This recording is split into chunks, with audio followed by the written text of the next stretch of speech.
wabarakatuh.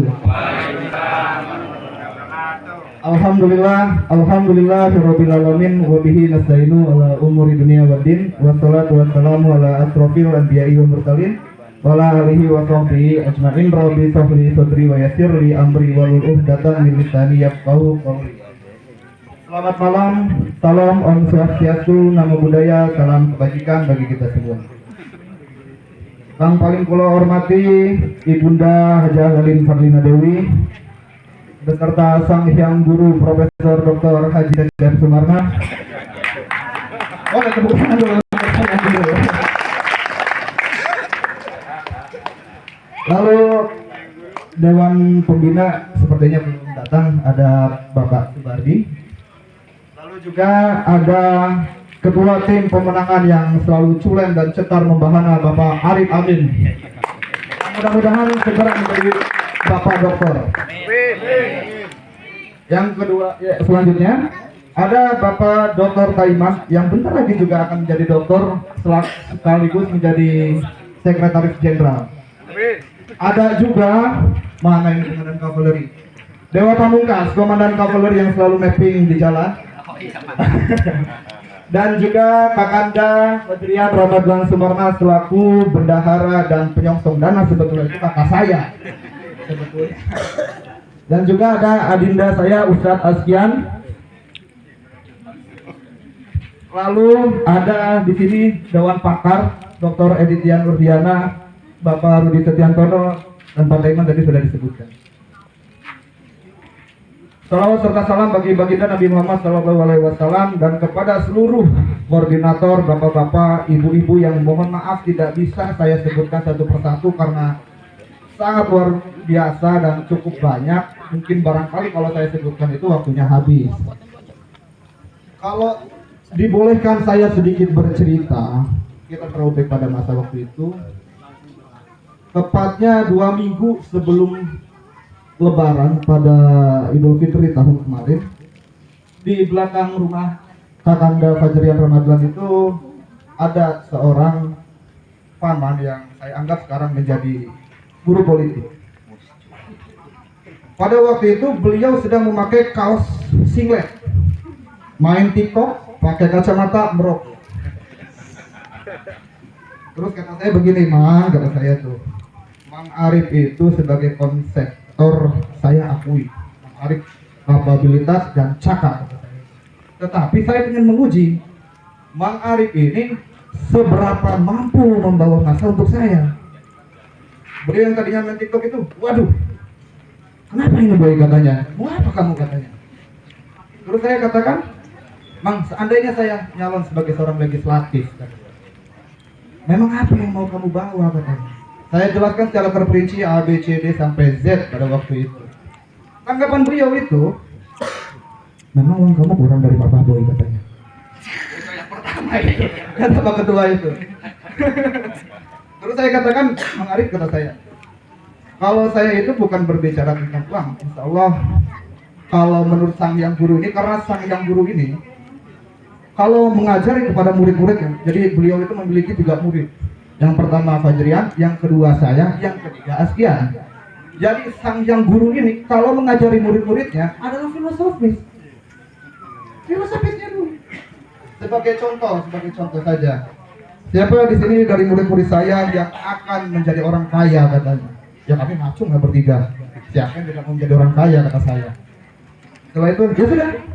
Kamu ini baca buku. Ada nama buku itu Orang Terkaya di Babilonia. Sehingga saya baca. Begitulah beliau mengajari. Bahkan ketika saya nyetir aja, Sang Hyang Guru itu mengajari itu filosofis. Dek, katanya itu, mobil itu punya ruh, punya jiwa. Begitupun rumah. Kalau kamu jiwanya buruk, jiwanya kotor, rumahmu dan mobilmu itu pasti jelek.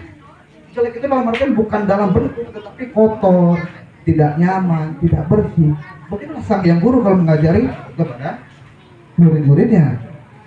Setelah itu Pak Ketua, ya sudah baik kalau begitu. Coba saya mencoba membuka komunikasi kepada dukun politik yang satu-satunya tinggal di Kota Cirebon, yaitu Bapak Subardi. Hingga akhirnya Pak Subardi itu datang. Seharusnya saya yang menghampiri, begitu luar biasanya Bapak Subardi itu. Hingga saya terinspirasi pada beliau. Tepat jam setengah 12 malam, pada waktu itu saya sudah ingin tidur, ditelepon oleh Bapak Subardi. Beliau datang ke rumah dan kita berdiskusi cukup panjang 2-3 jam di rumah pada waktu itu. Menurut beliau, oke, Audi, coba beri saya waktu 3 hari, kata beliau, untuk memperhitungkan dan mempertimbangkan. Setelah 3 hari berlalu, datang lagi dan kita berdiskusi. Singkatnya cerita, ada 2 pesan sebelum saya memulai. Yang pertama adalah meminta restu kepada ibu dan bapak, dan yang kedua adalah saya tidak boleh berbicara selama 7 hari 7 malam bahasa yang tidak penting. Wah. Saya itu sebagai orang yang ekstrovert, yang selalu berdiskusi, selalu berbicara, berubah diri menjadi introvert, menurut saya itu sangat sulit awalnya. Lalu setelah itu, ingat sekali pukul mungkin barangkali jam 20:15 pada waktu itu di rumah. Sang Hyang Guru itu memang pada waktu itu belum ini lagi, belum fresh seperti pada hari ini. Lagi duduk di kursi bersama Sang Ratu. Pak, kata saya, aku mau mencalonkan ke legislatif. Jawabannya itu sama dengan Pak Ketua. Ini uang kamu kurang. Katanya itu begitu. Pertanyaan yang kedua, mau ngapain kamu jadi legislatif, katanya. Yang ketiga, katanya, memang kursinya kurang empuk dalam kursi komisaris, katanya. Tetapi saya bisa menjelaskan satu persatu apa yang saya inginkan dan saya capai. Tetapi pada waktu itu Sang Ibunda Ratu itu begini matanya, tatapan yang tajam, karena Sang Hyang Guru tidak pernah diizinkan untuk masuk politik praktis. Tetapi saya memahami itu. Kalau misalkan kita melihat Napoleon Bonaparte yang menguasai Eropa pada masa zaman kejayaan itu kalah sama namanya Cleopatra perempuan. Jadi Dewa Pamungkas, mana Dewa Pamungkas? Antum ini gaya-gaya itu sekarang. Kalah sama Cleopatra. Bahkan Karl Marx itu meninggalnya gara-gara perempuan juga. Jangan jauh-jauh, Insinyur Soekarno habisnya dalam hidup karena kalah dengan perempuan. Termasuk Nabi Adam. Tetapi bagaimanapun kita lahir dalam rahim perempuan. Kalau begitu beliau memikir sedikit panjang sambil mengangguk-angguk. Saya di situ deg-degan sebetulnya. Waduh, kalau misalkan kemarin kata Pak Subardi itu saya nggak boleh ngobrol 7 hari, kata saya. Ini tantangannya apa ini sama Sang Hyang Guru? Saya memikirkan sebetulnya filosofiknya aja sih sebetulnya. Tetapi beliau lagi satu pesan kepada saya. Kamu saya izinkan dengan catatan jangan pernah mengambil uang sepersen pun yang bukan hak kamu. Dengan sikap saya bilang, saya siap Sang Hyang Guru. Kata, bagi saya itu bukan tantangan. Karena saya selalu diajari dan dididik dalam ruang lingkup pendidikan supaya bisa berintegritas. Hari demi hari berlalu, perjalanan yang lumayan cukup panjang dilewati. Kami bertemu dengan saudara-saudari, Bapak, Ibu sekalian yang selalu saya syukuri adalah saya selalu bertemu dengan orang-orang baik. Dan saya pahami betul, saya itu tidak bisa berdiri di sini, saya juga tidak bisa berkata seperti ini karena tidak ada satu calon pun yang hebat. Karena yang hebat adalah tim yang bisa memenangkan calon tersebut.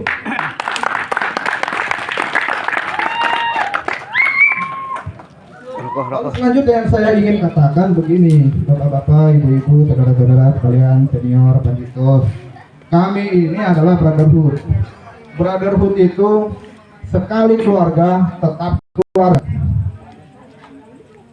Karena kita udah jelas, ketika kita sholat, inna sholati wa nusuki wa mahyaya wa mamati lillahi rabbil alamin. Sesungguhnya sholat, hidup dan matiku hanya untuk Allah Ta'ala. Untuk apa lagi kita hidup? Kan begitu. Kalau misalkan tadi menurut Pak Ketua adalah Aldi, kamu harus menjadi orang yang berintegritas, insya Allah akan saya laksanakan.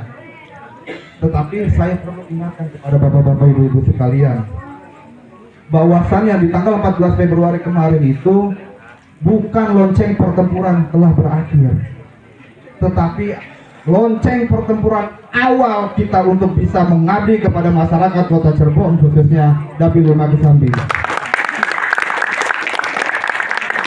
Tentu saya memahami saya ini banyak kekurangan, banyak salah sikap, pernyataan, kata.